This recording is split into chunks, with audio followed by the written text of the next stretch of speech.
And hello, everyone. Welcome back to another episode of the Backstage Podcast. Thank you so much for tuning in. Appreciate it as always. If this is your first time here, subscribe to the YouTube page. If you're listening to this on audio, subscribe as well. Comment, rate it. It helps a lot, and I appreciate it. I don't know how long this episode is going to take, quite frankly. I'm not as prepared as I was in previous episodes.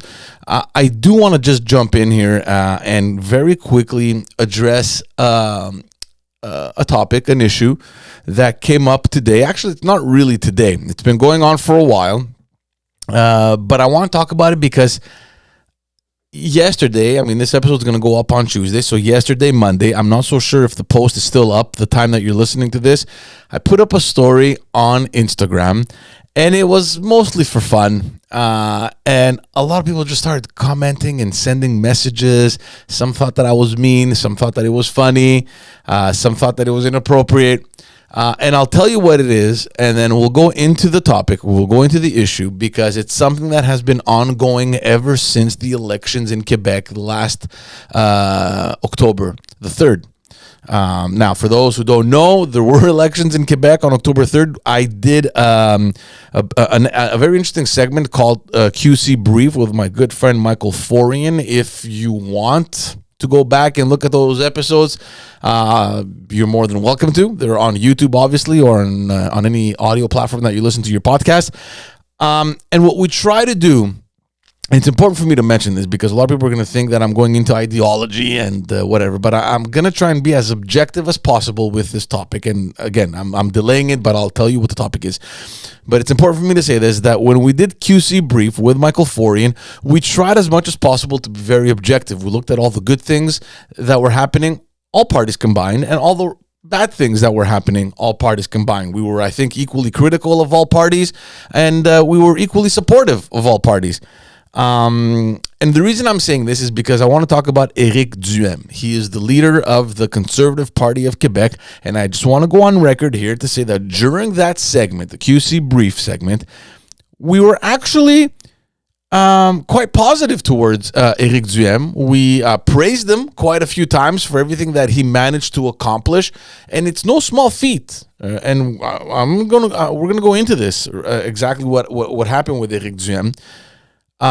So I just want to point that out, all right? Before everyone starts sending me messages and telling me, oh, you're a liberal this or you're a liberal that, and you hate conservatives and all that stuff. It has nothing to do with that.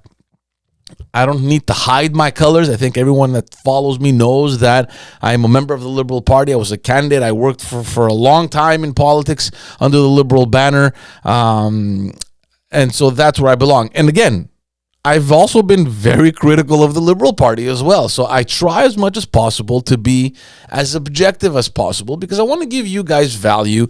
And I really want you to comment and send me a message, send me an email, comment on the video. Let me know what you think because this has been happening since the very beginning of the elections. Éric Duhaime did a fantastic job in the last elections. He brought the Conservative Party from nearly non-existent to record numbers, not only for the Conservative Party, but just record numbers in general.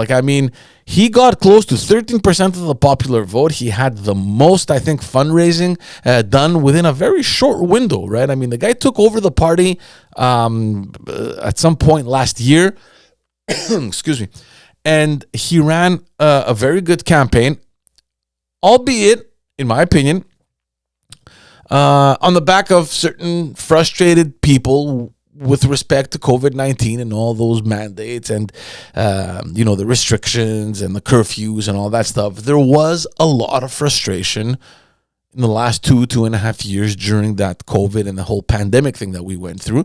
And he took fully advantage of that frustration and he transferred it into support. It's important for me to say that because I'm going to get back to this topic further into the episode. But why am I mentioning this? Because ever since the elections ended, Éric Duhaime did get a good result. For his party, he got a good result. In fact, he got just a good result overall. When we're looking at the other 3 of the 4 parties that are represented in the parliament, they're all pretty much between 13 and 15%.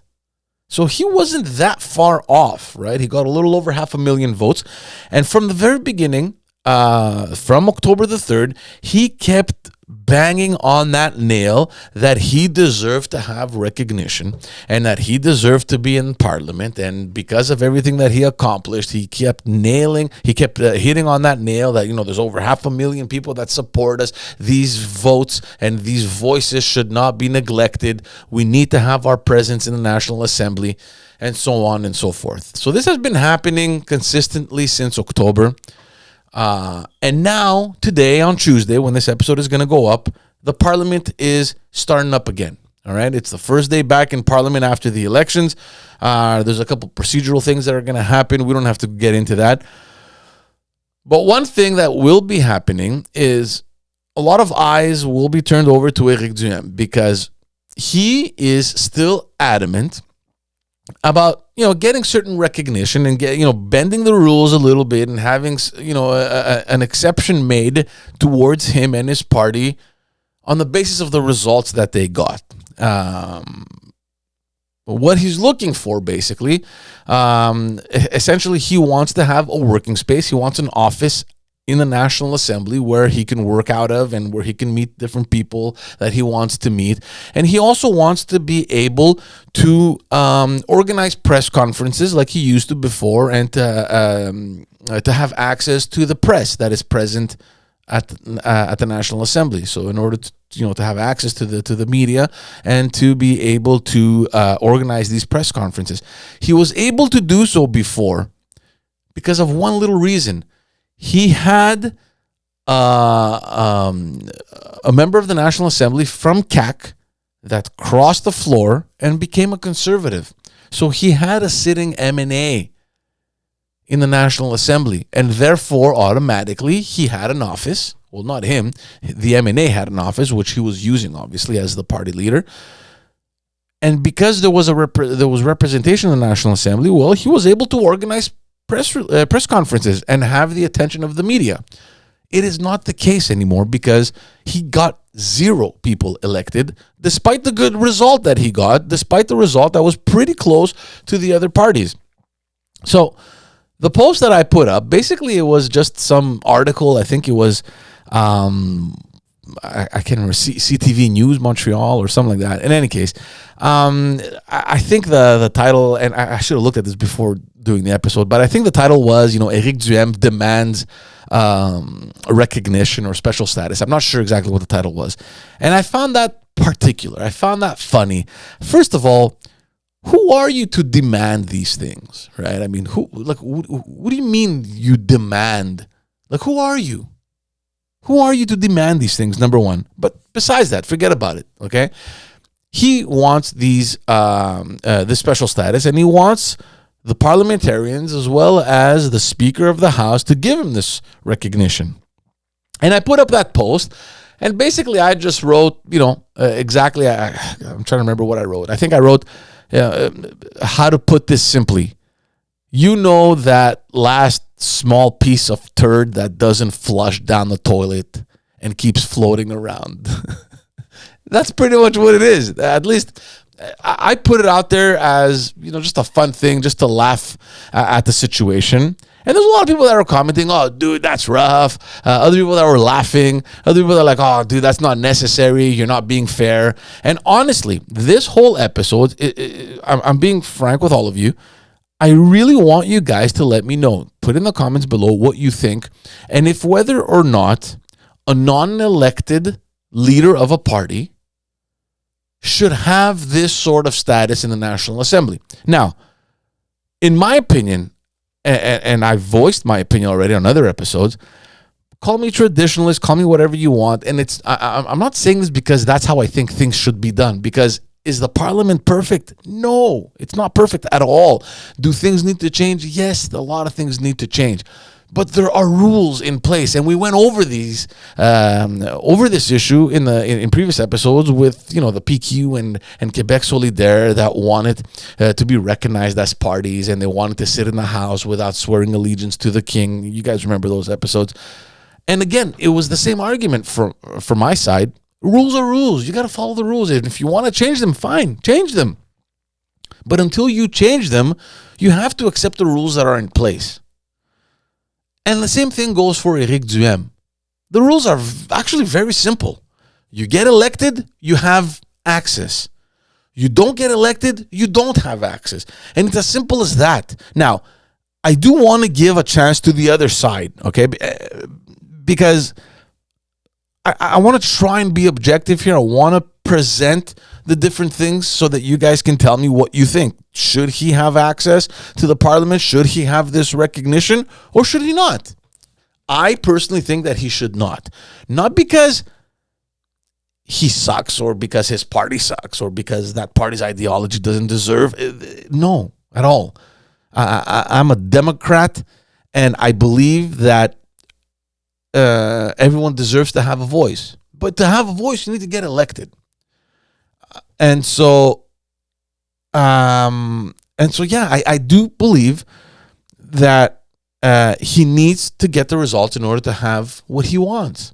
You can't just go banging on the door and start yelling and having a crisis about what you want and being adamant about getting it. It doesn't work like that. It's very simple. You get elected, you have access. You don't get elected, you don't have access. And he knows this. Now, people think that Éric Duhaime came out of nowhere, took over the Conservative Party, and let's just put things. Let's just organize our thought a little bit here. Éric Duhaime is not a nobody. Éric Duhaime has been involved in provincial politics for a very long time. He knows exactly how things works. He's not a dumb guy. He's a very intelligent man. He knows everything there is to know about policy. He took advantage of this political situation, and he brought the party literally from ashes to what it was during this campaign. He did a phenomenal job. We cannot take that away from the guy, okay? But does that mean that automatically you deserve to have everything you're asking for? I don't think so. Now, should things change in the National Assembly? Maybe. So all this comes back now to that argument that has been ongoing here in Quebec for decades about the electoral system. Okay. Now, I don't know where Éric Duhaime stands on electoral reform, but this is an issue. It was an ongoing issue, especially during the campaign, because we saw that there was the CAC that was really leading, by close to 40% in support, and that's pretty much what they got in terms of seats. And then all the other parties, the main parties, Liberals, QS, PQ, and Conservatives, they were all hovering around, between, let's say, 14, 15 to 18%. They were all kind of in the same race. For the very first time, we saw 4 different parties battling it for the second position. And what happened? Well, the Liberals, because of their concentrated vote primarily in Montreal, they ended up getting 21 seats. And the Conservative Party, that got just a little bit under that percentage, ended up with 0. Is it fair? Is it not fair? I don't want to get into this debate because personally, I do not like the proportional system. That's just my opinion. I don't like it. I think that proportional electoral systems create weak governance. That's just my opinion. It's based on what I've studied. It's based on what I've seen and what I've experienced in other parliaments around the world. Look what's happening in Italy. Look what's happening in Israel. Look what's happening in a lot of Eastern European countries. To me, even though I understand the argument that it represents more the vote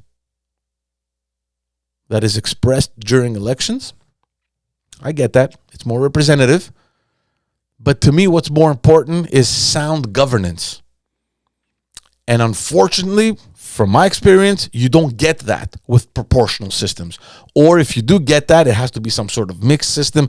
Like, for example, in Germany, I'm not saying it can't work. It's just, it has to be particular.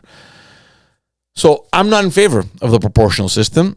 I support what we have now, the first past the post. You do well, you succeed, you get in. If you don't do well, better luck next time. Okay, and we have many examples of this. Okay, we have the ADQ before that managed to do that. They struggled for a while, and then finally they got people in the House. They got elected members. Same thing could be said about Quebec Solidaire, and look where they are now. Of course, it took time for them to build this momentum and to build the support, but they managed to do it. Éric Duhaime managed to do it, even though he fell short this time. What's to say that next election he won't do better? Look what he did. It's significant what he did. So I don't really support the proportional system. Now, this whole argument comes back to that.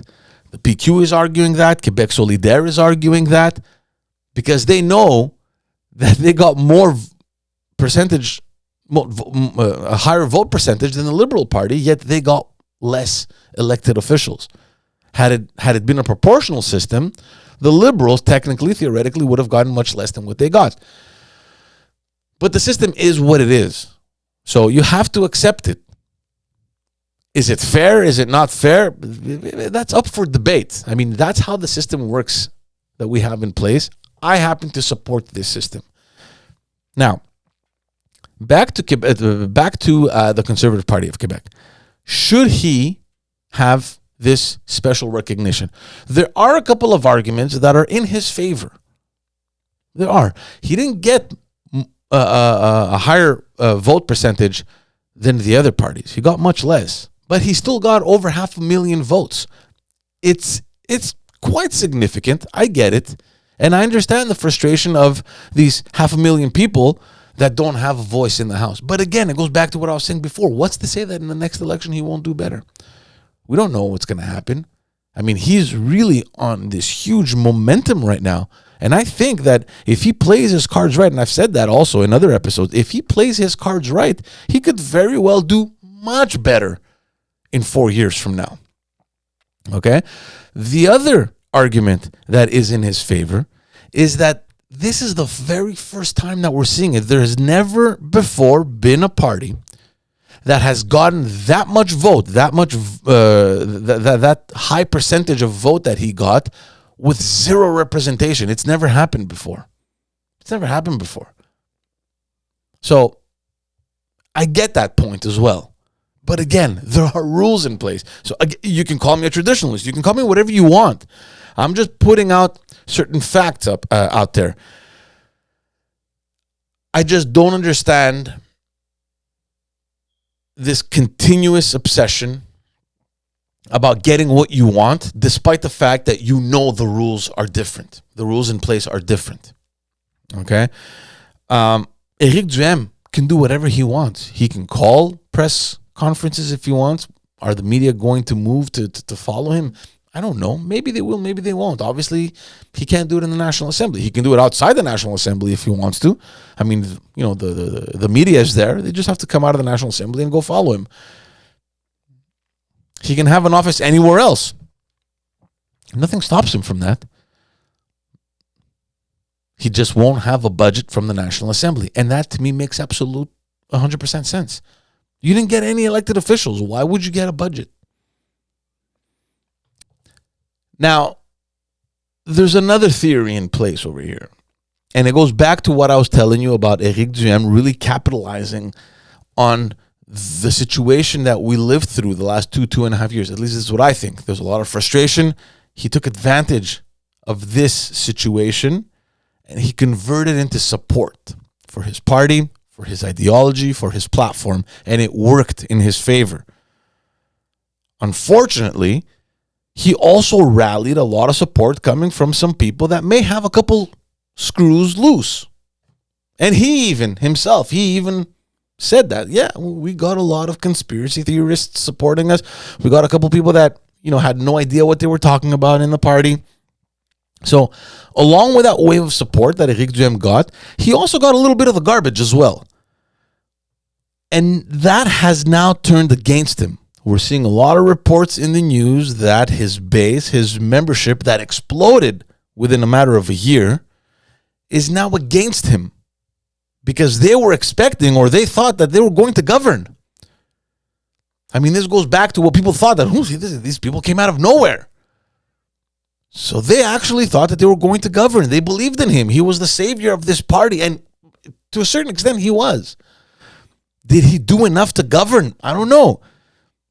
I don't know what they sold to these people. I don't know what they were telling those members. And I don't know how excited they were. And you know what? It's great that they were that excited. It's perfectly fine. That's what you need. You need members that are active and that are excited and that they can mobilize and that they can get out and get the job done. That's what you need.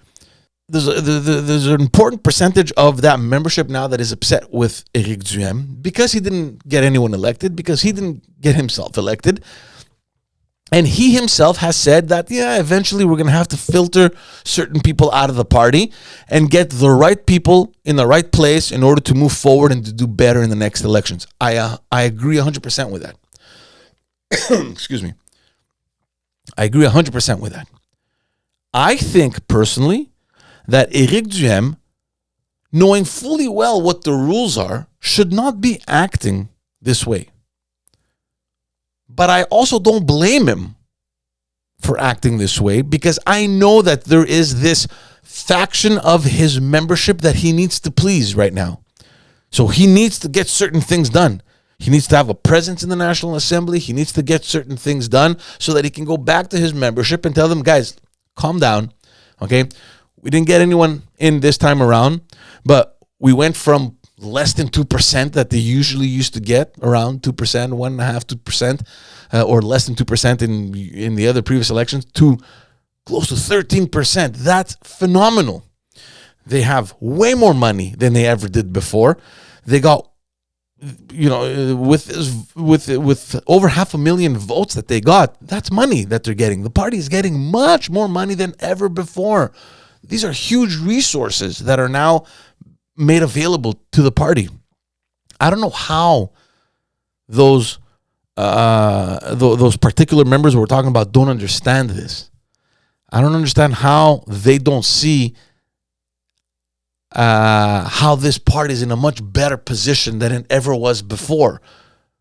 I don't understand why they're coming out against Éric Duhaime, is what I'm trying to say. But I honestly, truly think that Éric Duhaime, to a certain extent, is playing into this crowd. He needs to calm people down. And I think that one way to do that is to get even the minimum from the National Assembly or from the Speaker of the National Assembly, which is, give me an office space, give me the access to the media so I can at least do my job. Do you think that he should have access? This is a serious question, guys. Comment below. Let me know what you think. Forget about what I think.